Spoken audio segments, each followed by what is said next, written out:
Muy buenas, bienvenidos al programa Análisis, donde hacemos el más grande esfuerzo por evaluar la realidad nacional e internacional de la manera más objetiva y científica posible. Hoy tenemos como invitado al doctor Alan Fajardo, quien estudió en Costa Rica y Chile y es economista y sociólogo. Y queremos abordar el tema de cuáles son las posibilidades de desarrollo de Honduras, o sea, qué tan rápido se puede desarrollar este país, si hay, porque la mayoría de los hondureños tienen la percepción que este es un barril sin fondo y aquí nunca se va a lograr vivir bien, agradable, cómodamente, tal vez ni quiera como Costa Rica, que no es nada del otro mundo, pero como quiera que sea, está mucho mejor que Honduras. Entonces, para eso hemos invitado a este sociólogo economista que ha trabajado por largos años en organismos como consultor, en organismos internacionales y queremos oír su opinión sobre este tema. Bienvenido, doctor. ¿Cómo está? Mucho gusto, Carlos. Mucho gusto, doctor Savillón. Es un placer estar compartiendo con usted porque no son muy abundantes ni frecuentes los espacios donde se pueda tratar y tener interlocución con el rigor que le caracteriza a usted, ¿verdad? Entonces le agradezco mucho la invitación. De nada. Entonces, díganos, ¿cómo ve usted? ¿Usted cree que este es un barril sin fondo? ¿Que hay posibilidades de que Honduras algún día salga del atolladero y deje de ser un país pobre? Bueno, yo soy un impenitente optimista, ¿verdad? Yo me niego a la idea de que Honduras estará siempre condenado a padecer los índices, indicadores que tenemos ahora en materia de desarrollo económico, social, político. Y yo creo que sí tenemos perspectiva, pero hay que dar un golpe de timón muy importante, ¿verdad? Y ¿En qué dirección? yo he seguido con detenimiento desde hace varios años sus intervenciones. Incluso yo planteé en el programa de gobernabilidad del PNUD que se le invitara a usted creo que no se lo había dicho nunca, para debatir alrededor suyo. Usted es un hombre muy polémico, pero está poniendo el dedo en la llaga en una serie de aspectos. Pienso que, al igual que usted, que unos 2, 3 periodos con políticas correctas podríamos tener un crecimiento significativo, ¿verdad? Usted habla de crecimiento rápido, estamos hablando de tasas de muy por arriba del 6, 7%, 8, 10%, como lo han tenido una docena de países en el planeta, y pero a la par, doctor, y aquí yo difiero de algunos otros analistas, y no sé en qué medida con usted, de que no basta el crecimiento económico, el crecimiento rápido, para que automáticamente se produzca desarrollo en otras esferas. Entonces, el golpe de timón que usted me pregunta, hay una base económica, pero simultáneamente hay que tener un cuidado para que en ese desarrollo económico sea de base ancha, para que puedan los beneficios abarcar a todos los sectores, porque si no vamos a tener, Honduras ha tenido un crecimiento económico, no del nivel que debería tener, pero se ha concentrado en un grupo de familias, ¿verdad? Y de tal manera que Honduras es el tercer país con mayor nivel de inequidad según el coeficiente de Gini a nivel de América Latina. Ok, mire, queremos mostrar unas estadísticas sobre otros países, sobre tasas de crecimiento en los últimos 60 años. Y mire ahí Qatar. Y miramos Qatar, sobre todo la década de los 60 estuvo bueno, la última década también estuvo bueno, pero los 70, mire los 70, ese es 30% anual, no 30% en toda la década, sino que 30% anual. Y entonces estas tasas nos hacen pensar que es posible crecer de una manera espectacular. Miremoslo, el país que sigue. y miramos esta isla del Pacífico y miramos la misma AD que los 70 creciendo a 30% anual. Pero Qatar es petrolero, ¿no? Ahí está, quedémonos con esta cifra, mire, ve, eso es, Qatar tiene una gigantesca cantidad, sobre todo el gas natural, petróleo también, pero gas natural es inmenso lo que tiene, pero no se vende tan bien el gas natural como el petróleo. El petróleo es el que todo el mundo dice, encontramos petróleo, nos vamos a ver ricos. Gas natural, y mire la tasa de crecimiento, pero Nauru no tiene nada de eso. No tiene oro, no tiene diamantes, no tiene carbón, no tiene mineral de hierro, no tiene nada. Lo único que tenía era fosfato. O sea, ahí en los 70 tenía todavía bastante fosfato. ¿Cuándo alguien ha dicho, encontramos fosfato, nos vamos a hacer ricos? Nunca, ¿verdad? No. Nunca. Regresemos al estudio, por favor. Mire, fíjese que, por ejemplo, ha visto la costa atlántica africana. Hay una gran cantidad de países chiquitos ahí, Sierra Leone, Liberia, Guinea-Bissau, Guinea. La muchacha que trató de violar el del Fondo Monetario Internacional era de Guinea, una mujer de 32 años, de Guinea, un inmigrante de 30. Bueno, el punto es que por ahí hay un montón de países chiquitos. Hay uno que se llama Togo, que es así un poco alargado, tiene salida al mar, muy rico en recursos naturales, tiene un montón de recursos. Uno de ellos, de los abundantes, es fosfato, lo que tiene, y es de los países más pobres de la tierra. Honduras es rico al lado de ellos. Honduras es rico. Entonces, definitivamente fosfato nunca hemos oído que sea. Entonces, lo que esos datos nos dicen es que el 30% de crecimiento anual de Qatar no fue por el petróleo. Si lo hubiese sido Nigeria, que es el octavo más grande exportador de petróleo en el mundo, sería un país rico. Y es 2 veces más pobre que Honduras. Y han descubierto grandes yacimientos de petróleo desde la década de los 60. Por eso se produjo una guerra civil ahí, la guerra de Biafra, en los 60, como el 67, el 70, por disputando ahí las tribus, esa zona del sur de petróleo de Nigeria. El punto es que el octavo más grande exportador es Libia, que ha destabilizado los mercados internacionales de petróleo porque no está saliendo el petróleo libre, está en posición 17 de exportación y Nigeria está en posición octavo.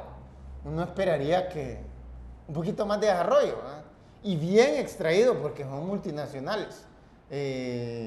No se les puede acusar de que, por lo menos la derecha, que usualmente hace énfasis en eso, no sé cómo usted ve las cosas, pero la derecha usualmente hace énfasis que dice empresas estatales son ineficientes, son pésimas para producir, tienen 1000 obreros, etcétera, que no tienen nada que estar allí, o gente que no es técnica, pero estas son multinacionales, la mayoría son offshore, ahí en las costas de Nigeria, lo cual impide que todo el relajo de Nigeria, todas las batallas entre musulmanes y cristianos, entre guerrilleros que a veces entorpecen la producción de un montón de empresas, para algunas empresas petroleras sí las entorpecen, pero para la mayoría no. Están ahí en el mar, en una plataforma, o un barco simplemente perforando, porque ahora hay nuevos barcos que ya no ocupan tanto las plataformas y extraen el petróleo. Entonces miramos que no es el petróleo el que produjo el éxito de Qatar. Fue otra cosa. Y el de Nauru nos confirma que efectivamente no tiene nada que ver con petróleo. Una tasa de 30% de crecimiento anual sobre un periodo de 10 años es posible. O sea, usted crece a 10%, Honduras crece simplemente un año a 10%, usted elimina la mitad del desempleo del país. Solamente un año. No digamos a 10, usted si crea 10 años a 30%, aquí vienen nicaragüenses, guatemaltecos y salvadoreños, porque se le habría dado empleo a todos los hondureños y no habrían ya domésticas. Ninguna hondureña quería ser sirvienta doméstica y probablemente se llenaría de nicaragüenses aquí haciendo este tipo de actividad. Entonces, los datos nos dicen que es posible tasas de crecimiento. Entonces, es lo primero que queremos establecer. Y estos países que tienen de especial para que, o sea, alguien dice, no, pero Honduras no, porque la cultura. ¿Cuál es la gran cultura de Qatar? ¿Desde cuándo los árabes está lleno de países pobres en el Medio Oriente? Por eso están en insurrección todos, porque la mayoría son condiciones malas de vida. Sí, está explotando su paciencia. Exacto, o sea, Yemen, por ejemplo, Siria, Algeria, Tunisia, Jordania. Y saben que ha habido riqueza, pero se ha quedado en una minoría. Todos esos son pobres, todos son países del tercer mundo. Hay otros que son ricos, como Qatar, como los Emiratos Árabes Unidos, como Bahrein, como Kuwait. Pero la gran mayoría son pobres y súper pobres. Y producen petróleo. La mayoría no mucho, pero producen algo, exportan algo. Y ahí están súper pobres. No tiene nada que ver, no tiene nada que ver. Entonces, de ahí miramos el caso de Nauru, que son los naurianos. Mire, usted ha oído las teorías etnográficas de que los indígenas del continente latinoamericano vinieron en canoa del Pacífico. Hay muchas de las teorías y se parecen mucho. Étnicamente se parecen mucho a los melanesios, a los polinesios, a los indonesios. Efectivamente, piel café oscura, nariz, pelo relativamente lacio. Tenemos que hacer una pausa comercial, pero cuando regresemos queremos escuchar eso, o sea, si es que es posible que Honduras pueda crecer a 30% anual, sobre un periodo de 10 años incluso. Vamos a hacer una pausa comercial y cuando regresemos vamos a seguir con más de este análisis con el doctor Alan Fajardo, así que por favor no se vayan. Bueno, estamos de regreso y estamos hablando sobre las posibilidades de desarrollo de Honduras. ¿Por qué? Porque lo que dice el doctor Alan Fajardo lo dicen la mayoría de los analistas aquí en Honduras, que Honduras pues creen que podría tal vez acelerar una tasa del 6%, 7%, tal vez 8%. ¿Por qué le apuestan tan bajo cuando los datos del resto del mundo muestran que es perfectamente fácil crecer a velocidades supersónicas? ¿Por qué? Sí, no, yo no digo que debemos apostarle solo a 6%. Yo digo que es posible concebir un paquete de medidas que usted es probablemente el principal analista en Honduras en tratar ese tipo de medidas, de paquetes, ¿verdad? Y donde es posible llegar a tasas muy grandes, de entre 10 y 15%. Usted me está mostrando una experiencia de tasas de hasta 30% anual. Pero, o sea, sostenidas durante una década, me está diciendo usted, ¿verdad? Entonces, yo digo que eso... Sin petróleo. Sin petróleo, correcto, sí. Sin grandes riquezas naturales en general, ¿verdad? Entonces, eso, yo creo que eso es posible. Y creo que debemos apostarle. Honduras no es un país inferior a ningún otro como para no aspirar a un alto nivel de desarrollo. Nosotros pudiéramos ser una potencia económica mundial. El tamaño no tiene que ver. Yo he trabajado mucho con Holanda, ¿verdad? Y hay algunos que dicen Dios creó al mundo y creó a los holandeses para que ellos crearan Holanda, ¿verdad? Algunos lo dicen de manera más irreverente, dicen Dios creó al mundo y los holandeses crearon Holanda. ¿Por qué? Porque de la Holanda actual solo un tercio del país existía. Ellos le robaron al mar, convirtieron playa en tierra fértil y convirtieron un tercio de la actual extensión superficial de su país, lo sacaron del mar, ¿verdad? Hay territorios que están por debajo del nivel de mar y con tecnología de la época, en base de molinos de viento, ¿verdad? Entonces, ese es un caso que poco se habla de él, en una época causaba mucha admiración, ¿verdad? Entonces, de tal manera que, y en esa época no se medían las tasas de crecimiento probablemente, pero es uno de los milagros económicos del mundo, ¿verdad? Fue una potencia que surcaba los mares codeándose con Inglaterra, con Francia, y era un país chiquitito. Entonces, yo digo, Honduras, ¿qué tiene? ¿Qué tenemos los hondureños y las hondureñas de menos como para no aspirar a eso? Y me gusta la campaña que usted ha emprendido, doctor, porque usted es de lo que dicen, nosotros podemos. 10 años de políticas correctas y podemos ir con tasa arriba de 10% y podemos llegar a ser un país rico. Yo creo en eso. Lo único que estoy advirtiendo que no basta el crecimiento económico para que tengamos desarrollo. Mire, agarremos el caso de Nauru, una islita, mostremos unas imágenes,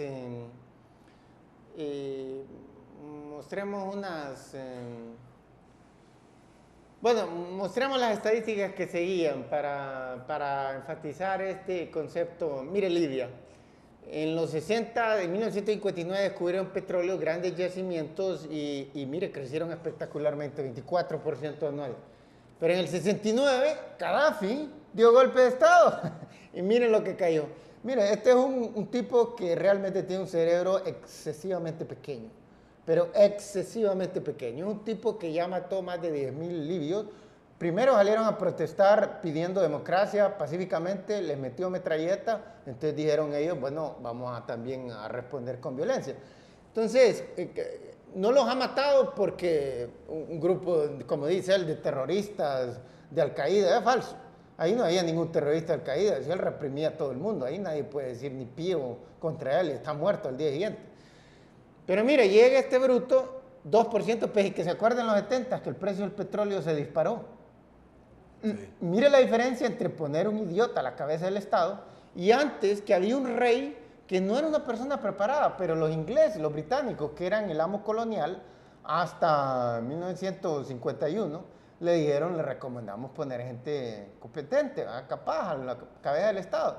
Entonces el rey Idris, que era el jefe de la tribu más grande, le siguió la recomendación, el CAI no gobernó, los dejaba hacer y esta gente generó 24%. Había una altísima corrupción y eso fue lo que le dio alas a Gaddafi para decir vamos a dar un golpe de Estado. Y con el argumento de que se estaban robando todo el petróleo los extranjeros. Esas tasas de crecimiento estaban elevando las condiciones de vida a una velocidad espectacular. Y no tanto, y hubiera habido más para la masa si no hubieran robado tanto la gente en el gobierno. Pero todo el mundo está mejorando rápidamente sus condiciones de vida. Llega Gaddafi, pum, las condiciones de vida se deterioraron. Mire los 80, negativo 6, porque él, que es un genio, dice, vamos a poner a financiar a los terroristas del mundo. Hay que matar a tanto más gringo, judío y europeo como sea posible. Porque al siguiente, claro, le metieron un embargo. No le van a estar comprando el producto o vendiéndole mercadería si él los está tratando de matar. Entonces, finalmente... Sí, pero eso fue un breve periodo. Ese sarampión de Gaddafi duró unos pocos años y actualmente él estaba becando y dando donaciones a la London School of Economics. Tenía como 300 becarios ahí y estaban haciendo cola para mandar a más becarios. Mire, sobre todo a raíz de que los Estados Unidos invadió Afganistán y entonces él dijo, me van a invadir a mí también, porque en esta lucha contra el terrorismo, al fin y al cabo yo he patrocinado a varios terroristas que han puesto bombas en aviones de los Estados Unidos y han muerto muchos estadounidenses, aquí están bravos estos gringos y me va a caer a mí también. Entonces dijo, les ofrezco que vengan aquí a inspeccionar todas las armas que yo tengo, se las pueden llevar, les dijo, en el 2001. Y llegaron los gringos y bueno, y le quitaron las armas nucleares, estaba fabricando armas nucleares, el idiota ese. Estaba fabricando armas químicas, etc. Las quitaron. Hizo lo que quedó con armas convencionales, que es la que está utilizando en este momento contra su propio pueblo. Es únicamente, y aún así 5%, porque sí, a regañadientes, porque él, el gran socialista, nacionalista árabe, que quería imitar a Abdel Nasser, que también fracasó en Egipto, él no quería, la idea no quería ceder la idea que, por ejemplo, los chinos han abrazado. Inversión extranjera, los comunistas en Vietnam abrazan. No, él con sus ideas estúpidas. Pero vamos al hecho que el tipo no estudió nada. Sí, llegó al poder de 27 años. Pero de las cifras de desarrollo humano de Libia eran de las mejores en Ese África. Crecimiento lo hicieron en los 60, cuando él no estaba, cuando es 24%. Eso elevó masivamente las condiciones. Y él desde entonces más bien las ha estado deteriorando. Pero como ya estaban altas, entonces sí han mantenido relativamente elevadas. Las cifras que yo he conocido de índice de desarrollo humano. Es que las está viendo ahorita, pero el crecimiento económico se acumula. Es como los de Estados Unidos. El 2009 cayó en una recesión, pero el país no se hizo pobre, aumentó el desempleo, pero no. ¿Y por qué? Porque tiene 200 años de tasas de crecimiento más rápido que la inmensa mayoría de países del mundo. Entonces, por ejemplo, el típico gringo clase media tenía su casa bonita y siguió viviendo, aún si perdió el empleo, si por ejemplo ya la había pagado, ahí se quedó pues, y sigue con sus 2, 3 automóviles. Y hasta que consiga un empleo, lo que tiene que hacer él, lo que hace él es recortar, va menos a los restaurantes, compra menos ropa, ese tipo de cosas. Pero su alto nivel de vida todavía lo puede mantener. Es el mismo fenómeno con Libia. Gracias a ese 24% anual de los 60, logró el país salir rápidamente de la pobreza, se constituyó un país de ingresos medios y desde entonces él lo ha mantenido un país de ingresos medios. Lo ha deteriorado como en los 70 y en los 80 y en los 90, pero en los últimos 10 años la tasa de crecimiento estuvo, como vio, 5%, ya más o menos respetable. Pero para el nivel de la tasa de crecimiento de la población libia, es una buena tasa, 5%. Sí, que Libia, esos países árabes tienen de las tasas de población más rápidas que Latinoamérica incluso, ¿no? Entonces, pero es lo que le digo, que lo que importa es la tasa de crecimiento, crecieron a 24% y las cosas mejoraron enormemente. Y con abundante petróleo, como puede ver, no tenía nada que ver, el precio del petróleo se fue por las nubes en los 70 y la economía colapsó. ¿Por qué? ¿Qué hizo el genio de Gaddafi? Se pudo nacionalizar las empresas extranjeras. ¿Ah?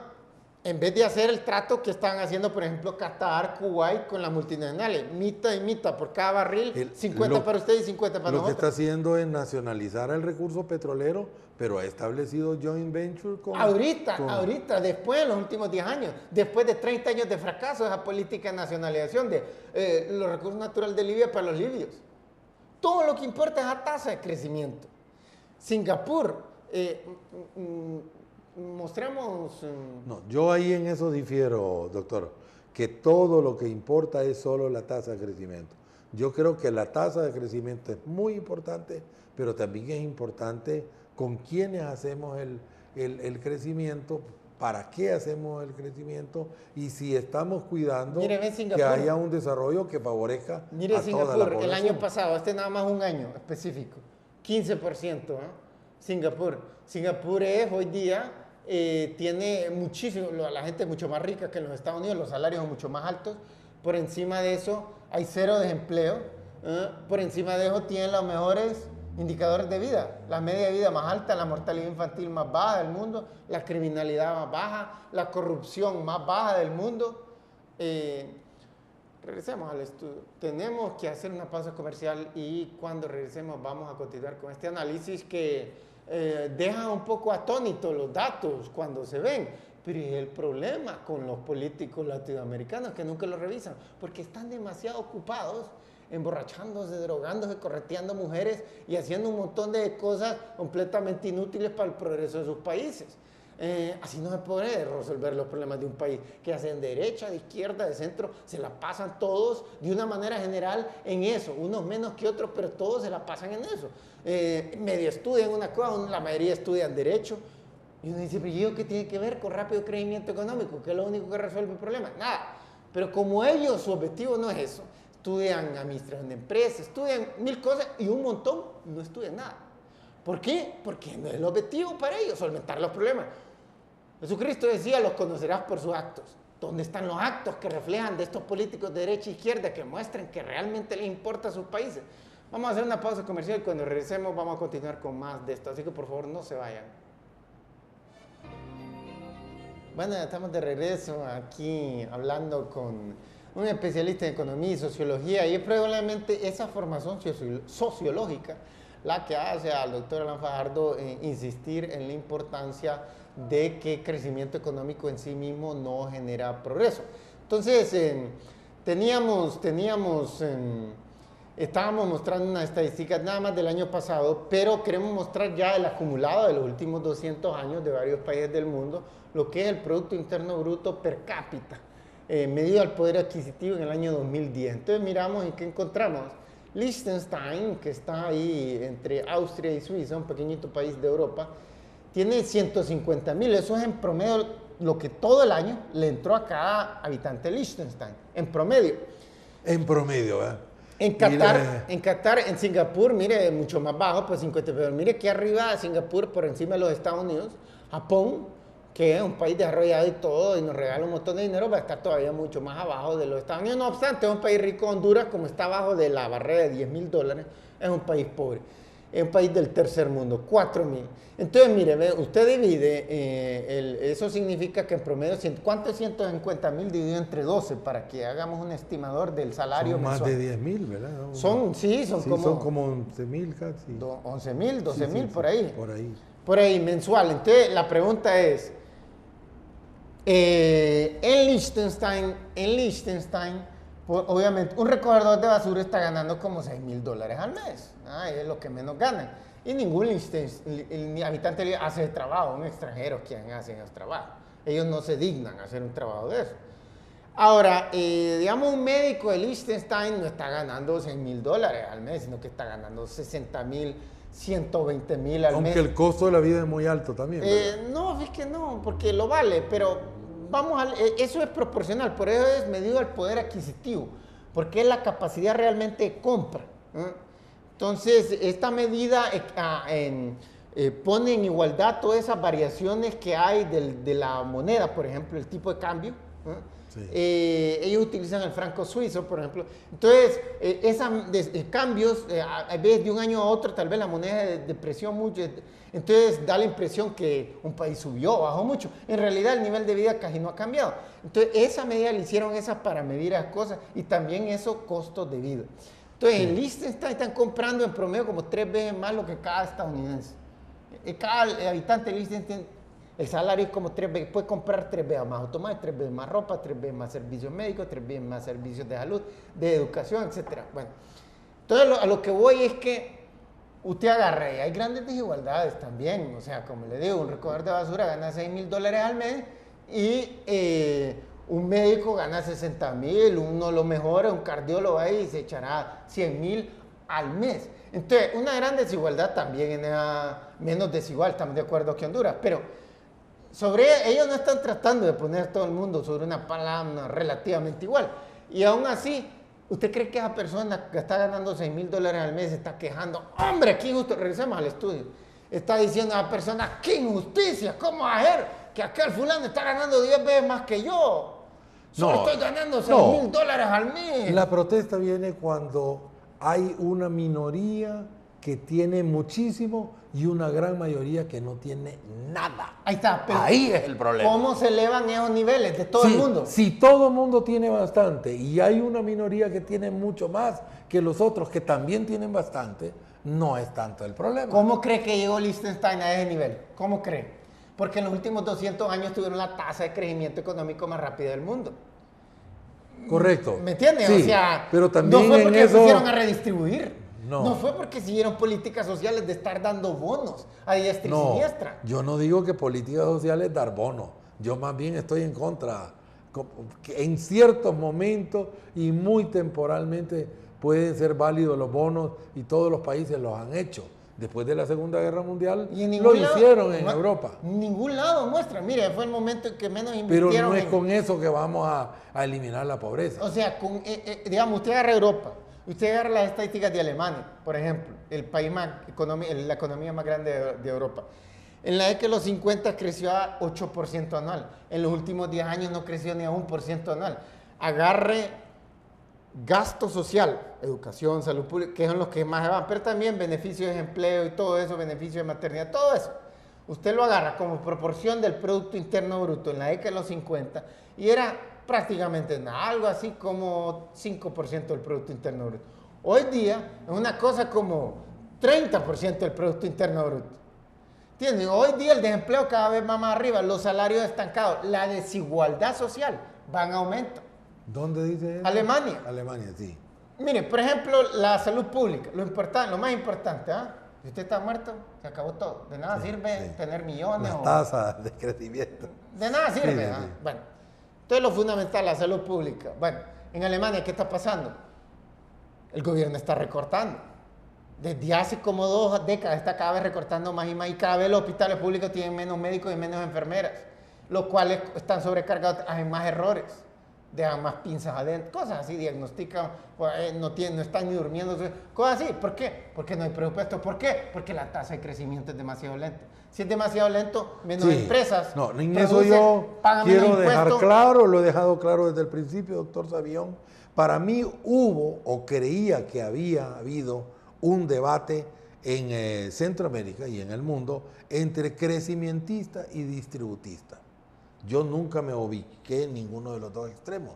Y el último estudio que presentó el Banco Mundial hace un par de años muestra de que es un dilema falso crecer o distribuir, ¿verdad? Sino que hay que crecer para eliminar la pobreza, pero también hay que tener políticas específicas para combatir la pobreza, para que ese crecimiento, para ayudar a crecer y para que ese crecimiento se refleje en un mayor desarrollo social. Yo creo que son las dos cosas. Yo no estoy planteando, ¿verdad? No estoy planteando que no hay que crecer.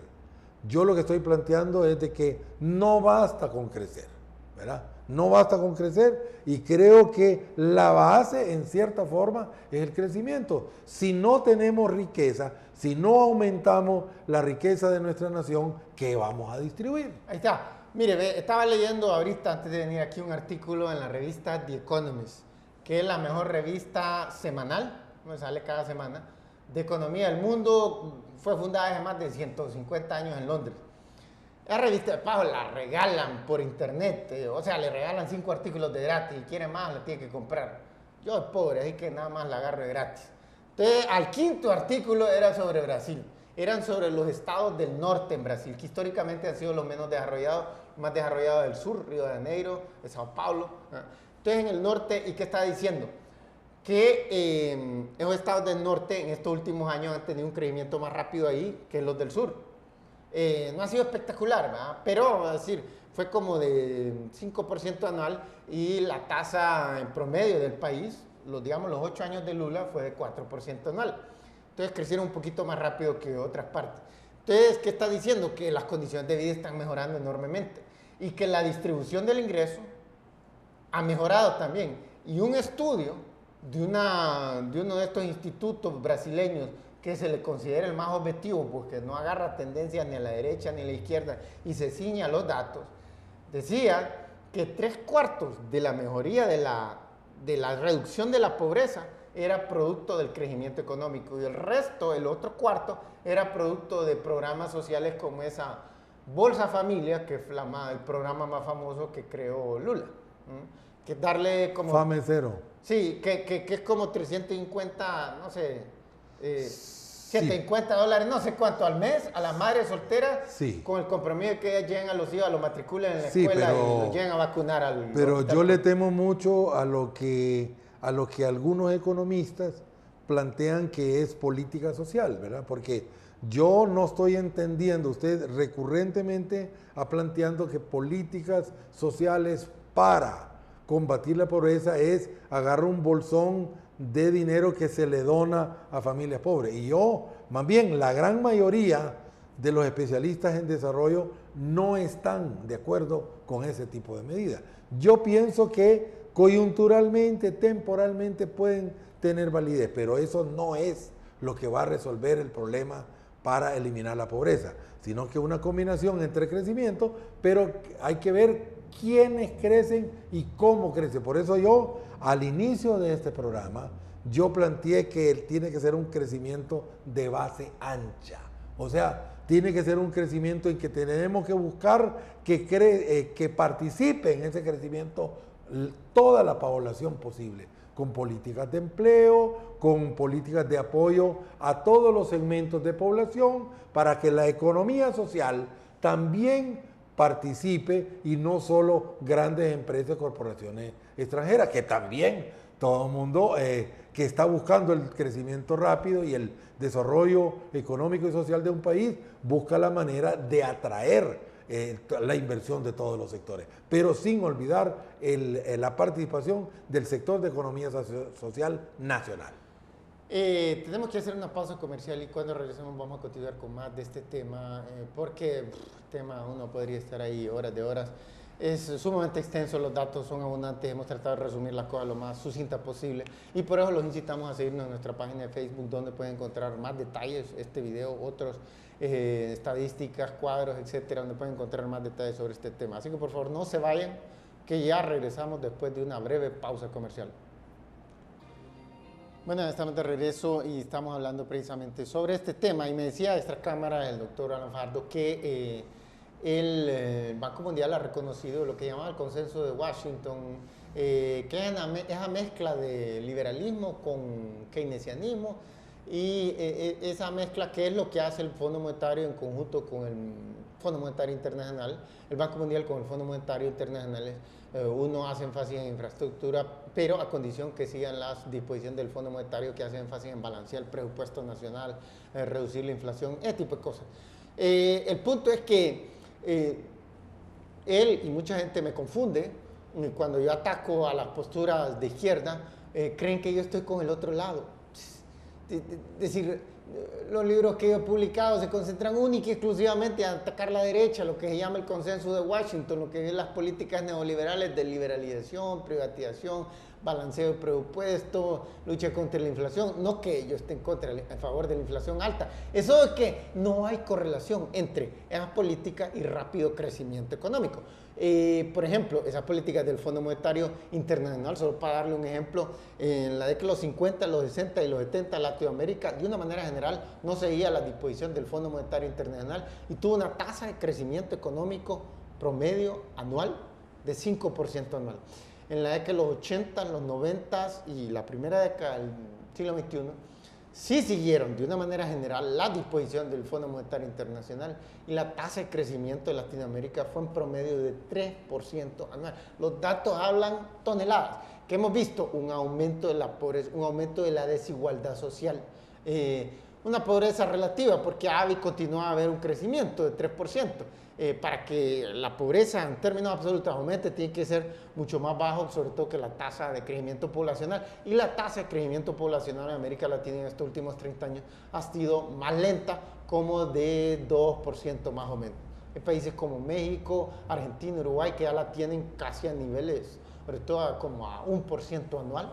La población, crecimiento de la población. Honduras la tiene a 2% anual. Ya no es como en los 70 y los 80 que estas poblaciones están creciendo a 3% anual.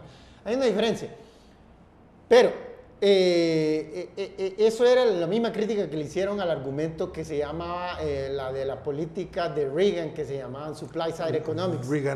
Reaganomics, y que decían ellos Trickle Down Economics, que decía, una vez derrame. La teoría del derrame. La teoría del derrame. Una vez que hay rápido crecimiento, todo el mundo va a beneficiar. El punto es que nunca hubo rápido crecimiento económico. Y es lo que un montón de sociólogos y gente que no le dan énfasis a la economía, sobre todo el crecimiento económico, no logran comprender. Es una cosa tan sencilla como números. Por ejemplo, en Honduras, un salario mínimo de 5,000, que de paso un montón de empresas no lo pagan, pero agarramos los que lo pagan. 5,000, con 5,000 se puede vivir bien. No, exacto. Que hay 50,000, se puede vivir bien. Pero mejor que con 3,000. No, vamos, quedémonos ahí, quedémonos con la cifra oficial, 5,000. Un montón de hondureños no lo ganan porque están desempleados. Otros sí lo ganan y no se puede vivir bien. ¿Qué hay de 50,000? 10 veces más alto. ¿Ya se puede vivir bien con eso? Ya se puede vivir, ya bien. No en el lujo, en el esplendor. No, pero ya se puede vivir bien. Sí. Como $2,500 al mes. Bueno, ese es exactamente el mismo concepto de crecimiento económico. Si Honduras sigue creciendo a 3% anual, dice el doctor Fajardo que según unos estudios que él ha visto, le tomaría a Honduras, yo no sé cuántas décadas. Me parece para llegar al nivel de Costa Rica. Casi un siglo para llegar a la situación actual de Costa Rica. De Costa Rica. Costa Rica no está bien. Costa Rica tiene un ingreso per cápita. Vimos que Honduras tenía 4,000. Costa Rica tiene 12,000, solo 3 veces más alto que el de Honduras. Lo que queremos, lo que los hondureños realmente quieren, por lo menos en los Estados Unidos, que está 12 veces más arriba. Los salarios en promedio son 12 veces más altos que los de Honduras. Entonces, ¿cómo llegaron a eso? Porque en los últimos 200 años tuvieron una tasa de crecimiento en promedio que fue como de 4% anual, mientras que la de Honduras fue de menos de 1% anual. Tan sencillo como eso. Si los salarios crecen cada año en, por ejemplo, 30% anual, y eso crecerían si la economía crece a 30% anual, entonces, métale pluma. Métale pluma. Si usted crece a 30% anual en como 2 años, menos de 2 años, como en 2 años y medio, usted ya está ganando el doble en términos reales. O sea, lo que hoy día compran 5,000 lempiras, la persona estaría ganando 10,000 lempiras. Es un rápido aumento. Nunca lo van a ver. Un Mel jamás le va a poder dar eso. Un Chávez le ha dado un montón de y jamás ha podido, lo que ha generado un montón de inflación, la inflación más alta de todo el continente americano. Pero la inflación que tiene Venezuela es una inflación que viene desde décadas anteriores, no es una inflación de Chávez. Lo que más, en los 90 estuvo peor. Estuvo peor y era la derecha. Por eso me gusta que usted es bien honesto intelectualmente. O sea, reconozcamos que la inflación actual de Venezuela no se la inventó Chávez. Pero, Latinoamérica pasó una serie, un periodo largo, que dependiendo de qué país agarremos, pero tal vez comenzó, digamos, desde los 30, 40, dependiendo, de inflación elevada, que se fue subiendo y subiendo y subiendo en algunos, hasta llegar a proporciones monstruosas, de 1000% anual, 2000% anual, 20.000% anual, cosas así. En el caso de Venezuela, por ejemplo, también sufrió esto. En la década de los 90 vio 50% de inflación anual y Chávez ha tenido algo ahí como por 27, 28 en promedio de sus 12 años de gobierno. Ahora, lo que hemos visto a través de los últimos décadas a nivel mundial es un considerable descenso en las tasas de inflación de casi todos los países del mundo. ¿Por qué? Varias cosas. Uno, finalmente, hay una cosa que el Fondo Monetario Internacional sí logra hacer y eso es bajar la inflación. No puede generar rápido crecimiento económico, pero sí puede bajar la inflación. Sí. Entonces, ahora, pero hay un problema de base ahí, y la mayoría de doctor. países lo han seguido y Venezuela es de los pocos que no ha querido hacer caso a las disposiciones y los otros han logrado reducir la inflación. A eso quiero ir yo, de que uno de los problemas de las tasas inflacionarias es que hubo en Perú, en Nicaragua, para mencionar el Perú de Alan García anterior, exacto, y el periodo anterior de Daniel Ortega, es de que si la dirección política del país no le importa la inflación, entonces, ¿cómo diablos vamos a tener? Entonces, primero tiene que haber una voluntad política de considerar que la tasa de inflación se tiene que manejar a cifras de un dígito y cercana a cero. Mire que han hecho todos los países desarrollados, han declarado al Banco Central completamente independiente y tiene monetaria y una vez que lo nombran no lo puede quitar nadie. Por el periodo que le dan, 7 años, digamos, el Banco Central Europeo, el Banco Federal de la Reserva de los Estados Unidos, Costa Rica, México, Chile, han